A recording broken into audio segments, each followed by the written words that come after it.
So today I'm going to show you how to build Mal's gun from Firefly. A company called QMX makes a beautiful replica of this prop, but it costs between $60 and $80. I was able to buy one to use as a reference with the money that I made from this channel, but I'm going to show you how to make one for under $20.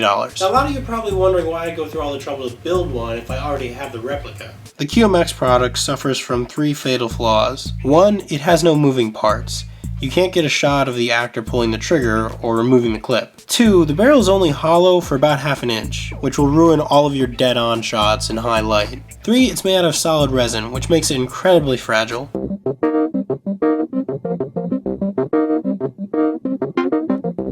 Dremel, hacksaw, miter saw, glue gun and glue, X-Acto knife or razor pens, scissors, masking tape, wide-bodied pen, normal pen, a toy cap gun, small screws, balsa wood, cardboard, possibly scrap EVA foam, black, white, and red paint, rub and buff metallic finish. Disassemble the cap gun and remove the hammer and the orange tip. As you reassemble it, be sure that the trigger is still spring-loaded. I had to saw off this part in order to conform to the unusual geometry of Mal's gun, which is also known as the Frontier Model B or the Liberty Hammer. The original gun used on the show was a Taurus Model 85, a snub-nosed revolver that was covered in brass plating to look like a cross between a revolver and a magazine-fed gun. As you can see, the handle of the Model B is elongated, so you have to cut off the frame of the cap gun to make a new one. Trace the handle onto the balsa. You'll have to revise it a bit. Cut it out of the block. Once it's out of the block, Dremel the shit out of it. Holy f***! Pretty early on, I realized I needed eye and lung protection. Not as early on, I realized I needed better eye and lung protection. Overkill means nothing to me. When you're done, it should look like this. Now for the barrel. Cut off the sight. The barrel is 4 inches long. Draw this pattern onto cardboard, score it, and cut it out. This piece is an extra inch longer, just so that you have some material to attach it to the cap gun. Here's a screenshot so you can figure out the metric system. Fold it like so. Make a slightly wider but shorter piece to bind the end of the barrel, then cover it in masking tape to cover the cracks. I also put a wide pen casing inside the barrel so that it looked like a barrel on the inside and not an octagon with tape on it. Use the same technique to make the wide part of the base. I carved the sight out of balsa wood.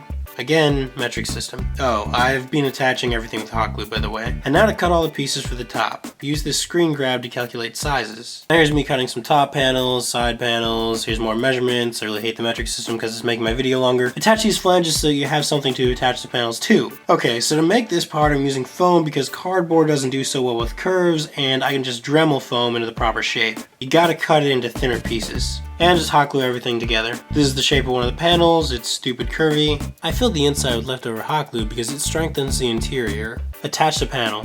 Dremel the foam. Attach another panel. Make more panels. Attach a handle because you're sick of f***ing around with panels. Guess what's next? Cover up all the openings to the interior mechanisms with more panels to prevent glue from getting in and jamming the trigger. Make these panels and attach them between the body and the handle. I use these weird screws for the knurled screws at the front. Use foam for the side panels because they're somewhat boxy. And now you can finally glue that cardboard flap down. Yeah! The side is made out of cardboard and a thin pen body. I also cut up a pen to use as those cylinders between the panel and the screws. Make the clip and the loop on the handle out of foam. Cover the screws and the trigger with masking tape and spray paint it gloss black. Cover the whole damn thing with rub and buff. Now for the handle. You're gonna need paint. Red paint. Mix the paint to make brown, paint the handle, and add a gray strip. I may add those screws in the handle later, I may not. Now go kill some reavers. Or just leave it to River. Now I don't know if any of you have noticed, but it seems like every time I say something about my next video at the end of a previous video, it gets delayed or something horrible happens. So I'm just not gonna say anything this time, and hopefully you'll see something awesome pretty soon. In the meantime, you should check out these other prop tutorials. Word on the street is, they're pretty good.